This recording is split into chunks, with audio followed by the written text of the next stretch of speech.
Hey there, night dwellers. Join the Phantom Troupe for a serene escape into dreamland with enchanting sleep stories. Let the calming tales transport you to a world of peaceful slumber and restful nights.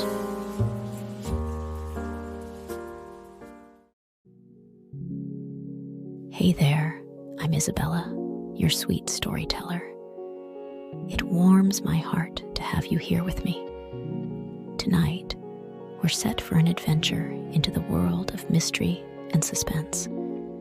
Get ready to be hooked by a story that unfolds in the shadows of the unknown, where every page brings us closer to an unsolved enigma. Before we dive into the gripping narrative, take a moment to let go of the day's events. Inhale deeply, letting the weight of the world lift from your shoulders. Exhale, embracing the soothing calm that surrounds you. As we embark on this mysterious tale, picture yourself on the edge of anticipation, eager to uncover the secrets that lie ahead. The story we're about to unfold draws inspiration from real-life enigmas, weaving a tapestry of intrigue that will keep you on the edge of your seat. Feel the tension in your muscles dissipate with each breath. With the day behind you and relaxation setting in, let the excitement of the unknown heighten your senses. Together, we'll navigate through the twists and turns of this suspenseful narrative. Now, as the world fades away and the mystery unfolds, allow the soothing rhythm of my voice to guide you into a tranquil state. Stay tuned as we step into the mysterious unknown, where every moment holds the promise of revelation. In the dimly lit streets of New Orleans, the year was 1918, and a sense of unease hung in the humid air. The city was bustling with life, but a shadow loomed over the community, a shadow cast by the mysterious and malevolent figure known only as the Axeman. No one knew who he was, and the mere mention of his name sent shivers down the spines of the residents. The first victim, a humble Italian-American grocer named Giuseppe Maggio, was found brutally murdered in his home. The crime scene was a gruesome tableau of violence, the walls stained with blood, and an axe left behind as a chilling calling card. News of the murder spread like wildfire, and fear gripped the community.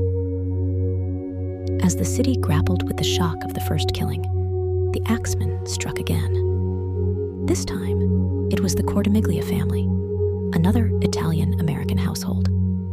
The modus operandi was the same, a swift and savage attack with an axe. Panic spread through the city, and a cloud of paranoia descended upon New Orleans like a thick fog. Amidst the fear, a letter arrived at the offices of the Times-Picayune, a local newspaper. The letter, purportedly from the Axeman himself, sent shockwaves through the community. In it, the Axeman claimed to be a supernatural being with the power to spare those who played jazz music in their homes during his nocturnal visits. The letter was a bizarre mixture of threats, taunts, and a peculiar demand for jazz. The citizens, desperate for a way to protect themselves, heeded the warning. Jazz music echoed through the streets of New Orleans, a surreal soundtrack to the city's nightmare. People gathered in dimly lit homes, saxophones wailing, trumpets blaring, and pianos tapping out a rhythm that danced on the edge of madness. The Axeman's strange request had turned the city into a bizarre symphony, a cacophony of fear and defiance. As the jazz played on, so did the Axeman's reign of terror. The attacks continued, claiming more victims. The killer seemed to move with impunity, striking fear into the hearts of the citizens who had hoped that the music would protect them. The police were baffled, and the city was paralyzed by fear.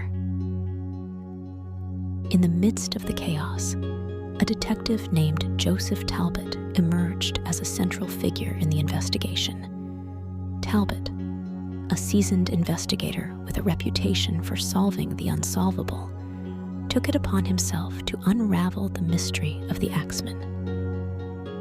He delved into the crime scenes, studied the cryptic letter, and interviewed witnesses in the hope of finding a lead. Talbot's investigation led him through the dark underbelly of New Orleans, where secrets and shadows intertwined. The city's history, with its mix of cultures and voodoo influences, provided a fertile ground for speculation. Rumors of occult rituals and secret societies added layers of mystery to the already perplexing case. As the detective dug deeper, he discovered a pattern in the Axeman's choice of victims. All of them were Italian-American grocers, but what connected them beyond that remained elusive. Talbot reached out to the Italian community, seeking insights into potential motives or connections among the victims. The community, already living in fear, was reluctant to cooperate. But a few brave souls provided Talbot with valuable information. As the detective pieced together the puzzle, he uncovered a web of rivalries and vendettas within the Italian-American community. Business disputes, personal grievances, and long-standing feuds emerged as potential motives for the killings. Talbot realized that the Axeman's actions were not random, but rooted in a dark history that extended beyond the immediate crimes.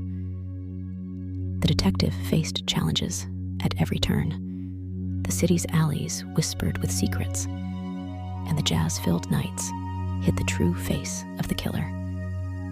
The supernatural aura surrounding the Axeman's letter added an extra layer of complexity to the investigation. Was the killer truly a supernatural being? Or was it a cunning ploy to divert attention? Talbot's pursuit of the truth took him to the heart of the city's jazz scene. He frequented smoky clubs, interviewed musicians, and immersed himself in the rhythms that defined New Orleans. In the process, he encountered a mysterious jazz pianist named Marcel Dufresne, whose haunting melodies seemed to hold a connection to the unfolding tragedy. Marcel, with his enigmatic presence and fingers dancing across the keys, became both a suspect and an ally to Talbot. The detective couldn't shake the feeling that Marcel held the key to unraveling the mystery, but the pianist remained elusive, drifting between the shadows of the jazz clubs and the dimly lit streets. As the investigation progressed, the Axeman's attacks escalated. The city's resilience was tested as the body count rose, and the streets echoed with the wailing of sirens and the mournful notes of jazz. The letter, published in newspapers, continued to taunt both the police and the citizens, heightening the sense of dread that permeated the city. Talbot, driven by a relentless determination, followed the trail of clues to the heart of the French Quarter. There, in the labyrinthine streets and hidden corners, he confronted the darkness that had gripped New Orleans. A tense showdown unfolded, with Marcel Dufresne at the center of the mystery. The pianist, it turned out, had a connection to the victims through a tangled web of personal relationships and shared histories. As Talbot confronted Marcel, the truth emerged. The Axeman was not a supernatural being, but a vengeful force fueled by a deep-seated hatred rooted in the past. The killer's choice of victims, was a twisted form of retribution for perceived wrongs and betrayals. In a climactic confrontation, Talbot faced the Axeman in a dimly lit alley, the echoes of jazz providing a haunting backdrop to the final showdown. The detective, armed with the knowledge of the killer's motivations, sought to bring an end to the reign of terror that had gripped New Orleans. The Axeman, however, was not easily subdued. A desperate struggle ensued, shadows dancing in the flickering light of a lone street lamp. The axe swung with deadly intent, but Talbot's determination and skill prevailed. In the end, justice was served, and the Axeman's dark chapter in New Orleans history came to a close. As dawn broke over the city, the jazz music that had served as both a shield and a defiance gradually faded away. The citizens emerged from their homes, the weight of fear lifting from their shoulders. Detective Joseph Talbot, exhausted but victorious, stood amidst the quiet streets, knowing that he had unraveled the enigma of the Axeman. New Orleans, scarred but resilient, began to heal. The jazz, once a symbol of defiance, returned to its lively and celebratory roots. The city's spirit endured, a testament to the strength of its people in the face of darkness. The Axeman of New Orleans became a chilling chapter in history, a tale told in hushed whispers and remembered in the haunting notes of jazz that lingered in the air.